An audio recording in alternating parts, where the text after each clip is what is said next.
Overlook Hotel. Overlook Hotel é outro exemplo bacana, porque aí você não tem um personagem pessoa, você tem um lugar. Overlook Hotel, ele é o cenário do Iluminado, uma história de Stephen King, onde existe esse hotel nas montanhas e por questão de 6 meses no ano, ele congela. E sempre tem que ter um zelador para que o clima não arrebente todo o hotel. Então tem que ficar cuidando das caldeiras, deixando as caldeiras funcionando para que a parte interna não congele, que o telhado não quebre, que as janelas não se espatifem, etc, etc. E nessa história nós temos aí uma família que é o Jack, a esposa do Jack, que eu não lembro o nome dela, e o menininho Danny, que vai, né, junto com os pais para esse hotel, onde o papai é um escritor mal sucedido, que está tendo a chance de passar 6 meses escrevendo sua história num lugar tranquilo, que é o Overlook. Só que o Overlook, ele tem história, ele tem passado. Aconteceu muita coisa ruim nesse hotel. Ele tá carregado de catástrofes e tragédias. E isso tudo tá ali, condensado. E se você não assistiu o filme, se liga no spoiler. Tá tudo condensado ali, porque essa energia negativa se manifesta. Só que aí você pode pensar, mas são só energias negativas, ou são espíritos, ou são fantasmas, ou são maldições, etc, etc. Você escolhe, cara. Qualquer interpretação que você pegar vai valer. O que acontece é que o hotel em si, o hotel, vai influenciar a cabeça fraca do Jack, que é o pai, fazendo que o pobre papai enlouqueça e comece a ter instintos homicidas, da mesma maneira que vários outros já tiveram dentro desse lugar e que já aconteceram e que já se materializaram em forma de catástrofes e tragédias mil. É um livro excelente, o Iluminado, tá? O filme não perde pro livro, apesar de ser bem diferente em muitos sentidos. Existe uma série pra TV, uma minissérie de 4 episódios pra TV que é razoável. Ela é mais fiel ao livro. Mas ele mostra bem como que você representa a má intenção. Essa maldade do Overlook é a maldade de crueldade gratuita. É o fazer o mal de maneira sádica. É o sadismo. Não é igual o outro que é a compulsão. É para se satisfazer. Esse aqui é para fazer com que o outro sofra. É fazer o mal para que o outro tenha a penúria e que passe o sofrimento para aí sim você se satisfazer. E outra, tem um filme que saiu recentemente assim, também é exagero, né? Tem uns 3 anos, que é o Dr. Sono, onde eles fazem aí uma expansão no cenário do Stephen King, onde tem várias pessoas iluminadas, vamos falar assim, né? E existem também pessoas que são malvadas e se alimentam dessa energia. E o Overlook seria, na verdade, um local onde essa energia maligna se concentra. E em vez de se concentrar, essa energia se concentrar em uma pessoa, ela se concentrou num lugar. E aí esse lugar, independente de quem esteja lá dentro, ele vai influenciar as pessoas. A diferença é, você é influenciável o suficiente para cair nas garras da maldade do prédio, ou você consegue se garantir e não cair nessas tentações que o hotel vai guardar para você? Eu gosto da expansão do Kingverse, né, que é o Dr. Sono, em que ele consolida várias questões que eram espalhadas pelas outras histórias, e aí tudo vira Iluminado, né? Iluminado é meio que uma categoria de paranormalidade, para dizer. Sim. E aí tem essa questão do próprio Overlook ser um local onde cruzamento de energias, ou um local onde a energia maligna é mais forte. Cemitério indígena, igual eles falam no filme, né? É quase como se o Overlook fosse uma entidade também, né? Ele é uma entidade paranormal, como casa abandonada, casa amaldiçoada, assim, casa assombrada. Então, e aí, igual você falou, do mesmo jeito que existem pessoas que são iluminadas e usam a iluminação para o bem ou para Tem pessoas que usam para ganho próprio, para acertar um jogo de cartas, jogar um blackjack e ganhar sempre, etc. E tem as pessoas que se alimentam porque elas são também criaturas inerentemente dependentes daquilo, né? Porque na própria história do Dr. Sono, a Rose, né, que é a moça do chapéu, e a trupe dela, eles precisam se alimentar é como se eles fossem vampiros. Então eles não têm. E aí o vampiro, estrito senso que a gente conhece, ainda tem a opção de se alimentar de criaturas não humanas, né? Eu só como rato, etc. O vampiro de almas, por assim dizer, que seria a Rose e a equipe dela lá, não tem. Eles só podem se alimentar de iluminados. E aí, inclusive, tem cenas em que mostram que eles chegam num certo momento de fome, idade, etc., em que eles simplesmente desaparecem, né? Eles sofrem muito, tem uma dor muito excruciante lá. Tem um velho lá que morre, né, na história.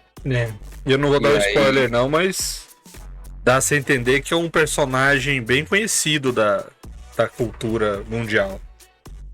E aí, no final das contas também fica aquela questão que a gente tá falando. Eles têm opção? Eles tinham escolha a não ser se alimentar de outras criaturas iluminadas?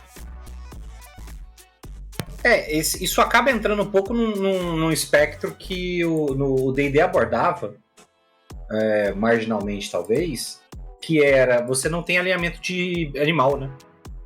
Os animais não têm alinhamento. Eles não são maus ou bons, leais ou caóticos. Eles são inerentemente neutros. Porque a ideia, no caso dos animais, é que eles estão atendendo a um instinto básico de sobrevivência. Eles não estão fazendo um julgamento moral dos atos dele. Então, assim, em última instância, a diferença de um animal para essa situação, e aí você citou para um vampiro, ou seja, ele precisa sobreviver. Para sobreviver, ele precisa fazer isso. Ele até pode fazer uma análise moral em que ele fala, eu prefiro sucumbir a causar o mal, é melhor eu morrer, eu sou altruísta, eu sou bom. A vida. É melhor eu morrer para não me alimentar de dezenas ou centenas de inocentes do que eu fazer isso. Aí existe essa escolha moral em que ele pode fazer, em que ele olha e fala, a minha existência é uma ameaça presente e permanente a todos os outros. Ninguém faz isso. E aí, eu concordo contigo, é uma avaliação de moralidade muito mais difícil. Que é, você tem que abrir mão da sua existência em prol de pessoas que, em tese, são inocentes. Que não tem culpa, não sei o quê. Mas aí, por essa lógica, um animal também deveria fazer isso. O leão deveria olhar e falar, nossa, esta zebra come plantas e não faz mal a ninguém. Ela até ajuda as plantas lá a palhar semente, a planta se reproduz graças a ela, não sei o que e tudo mais. Eu, por outro lado, vou matar centenas ou milhares de zebras ao longo da minha vida. E aí, é justo. O leão jamais vai fazer essa consideração porque ele não faz julgamento moral. Agora, quem pode fazer? Vai fazer essa avaliação? Essa é a dúvida. Isso aí é importante porque é um argumento que muita gente mal intencionada usa para justificar pessoas que são malvadas a fazerem malvadeza. Então a gente já viu isso direto, fala assim, mas se não fosse ele, não tinha isso. Então assim, tem que tomar cuidado, você que tá aí nos ouvindo e tudo mais, presta bastante atenção no que o Marcelo tá falando, porque se você não consegue prestar atenção nas vírgulas, vai ter gente que vai pegar isso aí e distorce, tá? Então, exatamente, cuidado com eu não tô falando, é o que eu falei, a principal questão é a incapacidade ou a impossibilidade de você fazer este julgamento por conta própria. De você fazer o julgamento de como é que funciona a minha moralidade. O animal não é capaz de fazer isso. O seu gato não sabe que ele tá te fazendo mal quando ele quebra aquele objeto que você tanto ama. Ele não tem esse valor, né? Então você não pode julgar ele do tipo gato mal. Não, ele não é mal. Este ato não faz nenhum sentido, ele não está causando nenhum dano. Ele é só um gato. Agora o seu vizinho que estaciona na frente da sua garagem, ele sabe o que está fazendo. Ele está ciente do risco que ele está causando a você. Engraçado isso aí do gato, você tá falando, porque o oposto também vale, né? Que você fala assim, mas meu gato me ama. E aí... Não, ele não te ama. Gatos assim, não amam ninguém, na verdade. Só fazendo aqui um adendo para todos que não sabem, eu sou biólogo, sou formado em biologia. Então, numa das aulas que eu tive, que era de zoologia, o professor ele enfatizava muito isso, que tipo, isso são padrões de comportamento animal. O seu gato ele não tem sentimento, parem de humanizar animais. Parem de colocar sentimentos humanos em animais. Então, ou não, a vida é sua, tanto faz. Se você quiser gostar, achar que seu cachorro te ama e tudo mais, fique assim também. Apesar que ele só te vê como um cão alfa. Mas... ele te vê como o cara que garante a comida dele, portanto ele não tem nenhum motivo pra te matar. E o gato, na verdade, te vê como um servo. Mas E é o que você é. É bem interessante essa questão de neutralidade dos animais, porque ele acho que entra naquela questão que você falou do dolo, né? Do dolo de, tô causando